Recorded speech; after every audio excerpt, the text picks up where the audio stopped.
8:17, time to check in on the latest buzz in the entertainment world. Liz and Mike from 105.1 The Buzz joining us live right now. Good morning.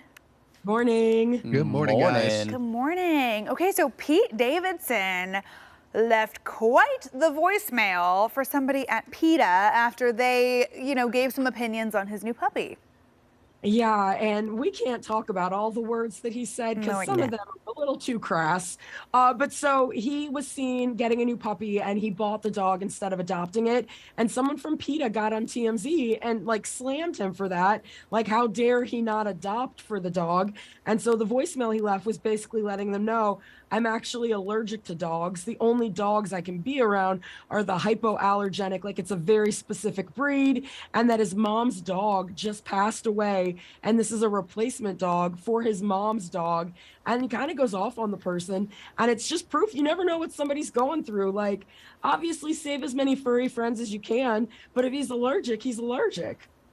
Yeah, the whole thing is just like, and then of course PETA's response to that was, well, actually there is no truly hypoallergenic dog. There are just dogs that have way, way less dander, and you can be allergic to certain things and not others. And so that's the thing. It's like different for every person. Everybody's circumstances is different. Yeah. Everyone has different reasons for getting a pet. And here's the thing, and I'm probably gonna get a response now. Anytime the word PETA comes out on the air, I swear.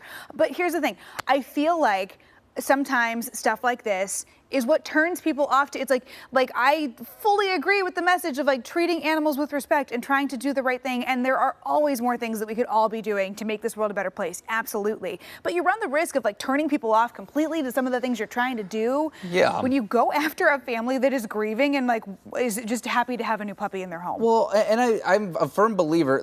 We can boil this down and make this, to take that argument and simplify it a little bit. Like, if you have two people that are having a conversation, the second one starts yelling at the other person, nobody's listening anymore. Yeah. And that's what this is. It's like PETA yelling at Pete Davidson when he did not ask for this conversation to be started to begin with. It was like unsolicited comments. I agree. It turns people off. It's definitely a quick way to make me just my eyes glaze over. I don't want to hear this outrage again when it was not asked for. Instead of being like, oh, such a shame that he didn't do this better thing instead, just be like, hey, look how happy a new puppy is making this family. Reminder, there's lots of puppies in kennels too that you can adopt. It's like there's just ways to, there's ways to say it that's not so Yeah.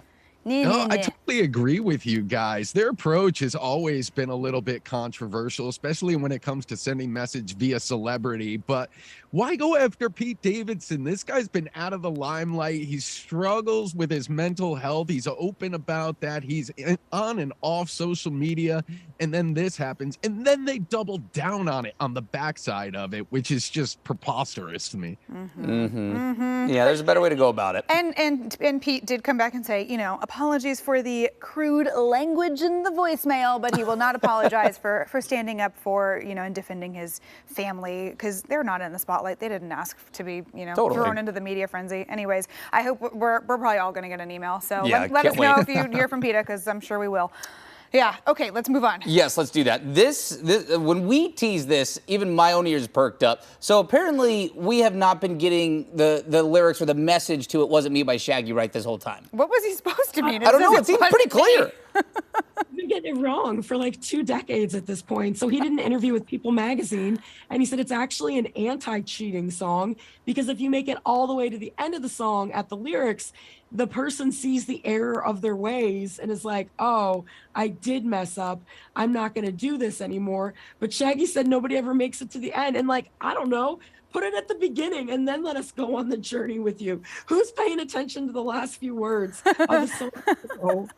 Okay, but so to be clear, the whole chorus to which his response to everything is, it wasn't me. In this scenario, it actually was him, right? He got caught and then he feels bad about it. There was definitely dirt done throughout the course of this song. I feel bad that we've, all kind of appreciated this naughty song for so long when it really has a redeeming quality at the end. No, I don't feel bad. I feel like we pretty much took exactly what this was at face value. I mean, if you boil it down, the whole song, Shaggy is telling his friend just to tell his girl it wasn't me. And then at the end, his friend decides, you know what? You're terrible at giving advice. I'm going to go apologize for my faults and wrongdoings. And that's where it all kind of ties it in together at the end. Wow. Okay, next week we'll break down the Pina Colada Escape song and see what how we all feel about that. All right, guys, we gotta go. We gotta roll. Advice from Shaggy. Bye, everybody. You can listen to Mike every weekday morning on 105.1 The Buzz.